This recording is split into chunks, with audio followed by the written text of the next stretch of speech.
No. Okay, so explain what you were doing before I came down and interrupted you. I was grinding and mixing deer meat and ground pork, trying to find the right mixture and right seasoning to try to make our own venison breakfast sausage. So we process our own meat, everything except for beef. The beef I do not feel comfortable enough to do myself yet, and I really like steaks and I don't want to screw them up. So, but deer bologna, sticks, jerky, our pork, everything else, process and package and cure and smoke and all that stuff myself. However, this is kind of a new one for us, so I haven't found specific seasonings that I like or the mixture that I like. So it's a lot of experimentation this year. And now I am packaging it. That's good. So since little Anders started crying in the truck and we had to stop the video, we missed some stuff, like what your day job is, hobbies, organizations you're involved in outside of the county, that sort of stuff. Okay, you're gonna have to remind me as we go back through those, take them on up, because I can't remember exactly what all you said, but. Start with your day job. Yeah, so what was I going to? So my actual day job is land and wildlife management. So take care of properties for individuals, and do everything from lawn care to landscaping to putting in food plots, cutting out invasive species out of the timber. Yeah, all that type of stuff. Planting pollinator, or planting prairie grasses. Yeah. So that's my actual day job. Ouch. So kind of a little bit of everything. Why are you zooming into me? Because you were so far away. So that kind of goes perfectly into your PF stuff, the conservation. Yeah. So I'm an avid outdoorsman. I'm an avid hunter. I'm an avid conservationist, despite what some people think. I'm not holding back on these videos anymore. Well, I was going to hit on that, so. And I am for the last, I don't know how long Jeremy and I have been involved now. I think this is year 5, year 6 maybe. I've been the vice chair of Jasper County, Pheasants Forever, vice president. I think technically vice president, not vice chair. But yeah, I've been involved with that for 6 years. And yeah, help them hold our annual banquet and prairie burns every year and whatever other projects we got going on. I'm very involved with that organization. It's one I really, really enjoy being involved with. And yeah, with that, 4-H a little bit, the kids 4-H club, as pretty much every 4-H parent worth their salt has to be. And I don't know, I think that's about it, isn't it? Yeah, I think so. Keeps you busy enough outside the home. Yeah, between the day job and then helping on the farm and seasonally and then that and county supervisor and 6 kids. And should I continue or do you just want me to stop here? No, that's I think they get the picture, but yeah, so. So do you hunt alone anymore? Seldomly. I might get to go sit maybe half a dozen times in a tree stand by myself and go out pheasant hunting. I do a fair amount on my own yet, but Emery started coming with me last year. We're starting to get the kids into it. So all of our kids, I think I started taking Emery 3 years ago. Kaysen, I think I started taking 3 years ago. Our oldest son, our oldest daughter, and then just started taking our middle daughter out. She would come out with me and sit real early. So like this coming weekend, since it's the first weekend of bow season, and it's usually not that much activity, that's usually the weekend I take Sadie out with me, since she was what I would consider too young. I tend to wait till they're, around 8 years old before we start taking them out hunting themselves, but she would come and sit with me. And then, yeah, so she got her first deer last weekend, and Emery's still waiting for her big buck, and Kaysen is... He's had a doe and a buck, right? He's got a doe and a buck, yeah, but he hasn't been out yet this year. He's temporarily suspended from having that privilege. AKA Let's just grounded. put it that way. So, yeah, I try to get him involved at a young age. It was something I always enjoyed growing up with my dad. Unfortunately, my dad didn't get me involved, and I understand why until I was old enough to keep up with him pheasant hunting, because my dad was more of a pheasant hunter than a deer hunter. Like, it was first season shotgun, and that was it. He was a very, very avid pheasant hunter, though, and so I think he started taking me pheasant hunting, I think when I was about Emery's age. I think I was about 9, 10 years old when he started taking me pheasant hunting and getting me involved. I'm a lot more avid of deer hunter than what he is, so I wanted to get my kids involved in that at the same time. And and turkey hunting. I'm an avid turkey hunter too. I think Dad started taking me turkey hunting when I was about 11, 12 as well. So yeah, that's what I started taking the kids with. Sorry, I kind of went off there, didn't I? No, it's okay. Touch more on what the PF does for conservation and maybe give an idea of what you think our conservation should be more involved in when it comes to farming and outside stuff like PF. Okay. All right. So Jasper County Pheasants Forever is an organization. We all belong to it because all of our board members, because we like the fact that it's one of the last wildlife organizations in the country where all of the dollars that we raise stay local. We maintain control over them.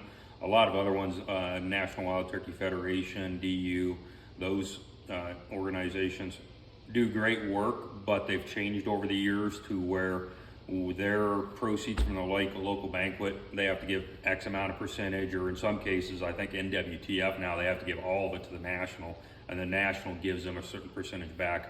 Unlike them, now our Pheasants Forever, all of the money that we raise from our fundraisers, from our banquet, all of that stuff stays with us, and we maintain control over it, with the exception of the actual membership fee, which goes to national. And from there, we decide whether we're going to give money to national. So this enables Pheasants Forever chapters to be able to team up together, which is what we typically do, and acquire property for public hunting rights. Jasper County actually just had a big one. I can't remember. I think they're calling it the South Skunk River Wildlife Area or something. It's down by Romans Lake, I believe. I want to say it's almost 1,000 acres, I think, that Pheasants Forever just purchased down there and just turned over to the DNR. I think a month ago was the big open house grand opening thing for it. Trying to expand public hunting opportunities for people in the state of Iowa and National Pheasants Forever across the state, as well as upland preservation. So prairie grasses, pollinator mixes, obviously habitat that sponsors or that helps promote upland game birds specifically. That would be pheasant, quail, partridge, stuff like that. But we do know that, that exact same habitat also benefits deer and every other wildlife, as well as helping, the pollinator stuff, which is good for real small pheasant chicks, also helps with the pollinators and the bees, which also, and all this stuff also helps, increase water quality and just a plethora of other stuff. Should I go more in depth or stop there? We also sponsor our trap team kids every year. We're big in trying to get, and it's a big push from Pheasants Forever across the nation, is trying to get the next generation involved. Mm-hmm. We're losing hunters left and right now. I can't remember the exact percentage. They tell us every year when we go to our big state conference, but I can't ever remember what the exact statistic is. But it's not looking very good for the next generation of hunters. And obviously across the board, whether you're talking the Iowa DNR or federal parks or whatever it is, the vast majority of the primary way that all those things are funded is actually through the purchase of, ammunition for hunting licenses, all that stuff is where the vast majority of all that funding comes from. So getting the next generation involved is a big push, and we are fully supportive of that. And we tend to do ours through trying to sponsor youth hunts and sponsor kids that are shooting on the trap teams, because obviously, they're already into the firearm sports, and most of them are also into hunting. So it seemed like a natural place for us to try to start that recruitment out. Yeah. Awesome. What was the second part of your question there? Go into, and you don't have to go super far in depth, just your view of how to expand the conservation in the county. So conservation's a fun department, and I know people think that I hate conservation, but I don't. It's a fun department. I never get any, or hardly ever get any complaints about them, let's put it that way. You know, they do parks and bike trails, and they're this fun department. And all that stuff is great. I love the project or the Uhlenhop property. If you haven't been out to Uhlenhop yet, that is a heck of a county park that they got donated to them from I'm sorry, flies keep landing. That the county got donated to them from I believe, retired professor from the Grinnell College.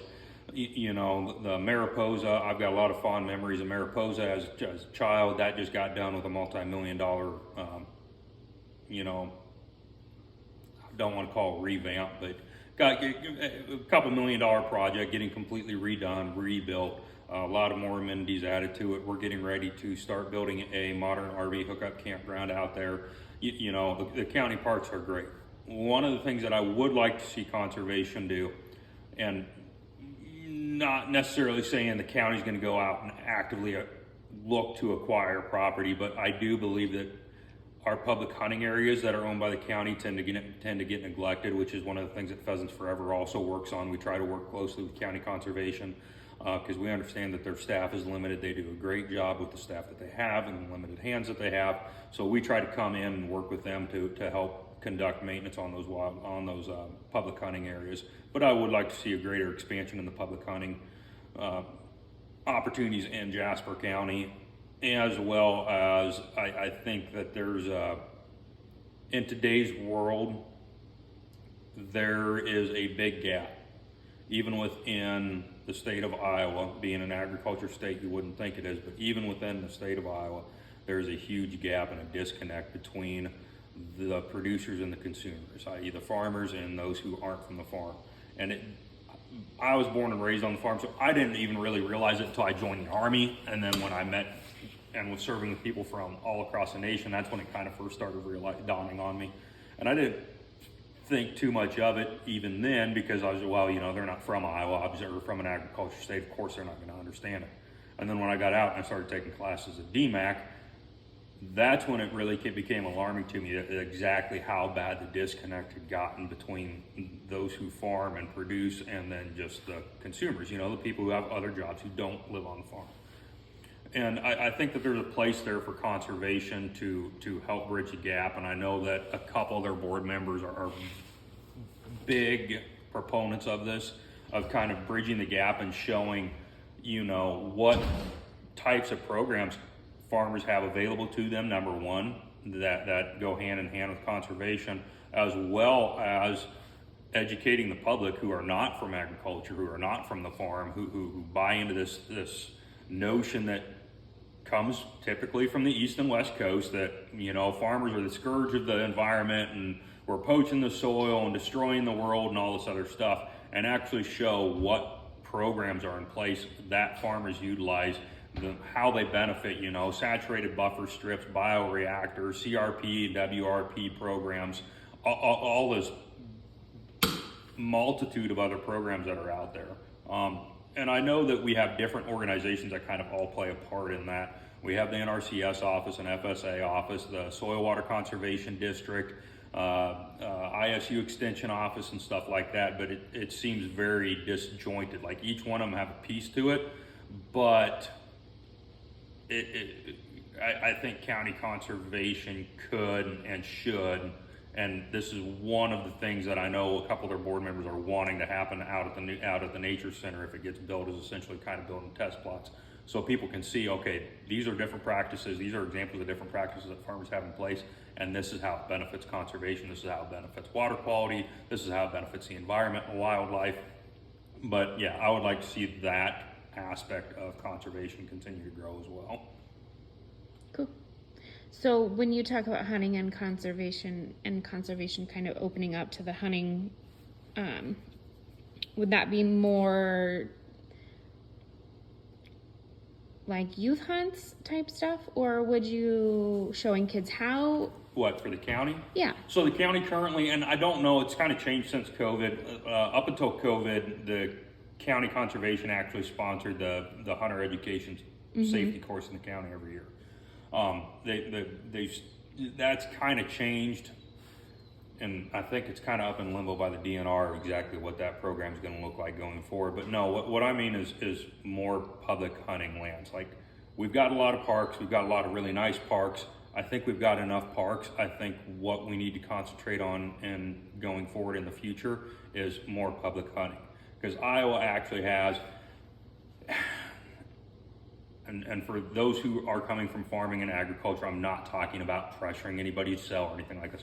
What I'm talking about primarily is exactly what Pheasants Forever just did down by the Romans Lake. It was ground, agriculture ground, that the farmer and the landowner took and rolled in WRP. It's a 100-year easement. It's not going to be getting farmed for 100 years.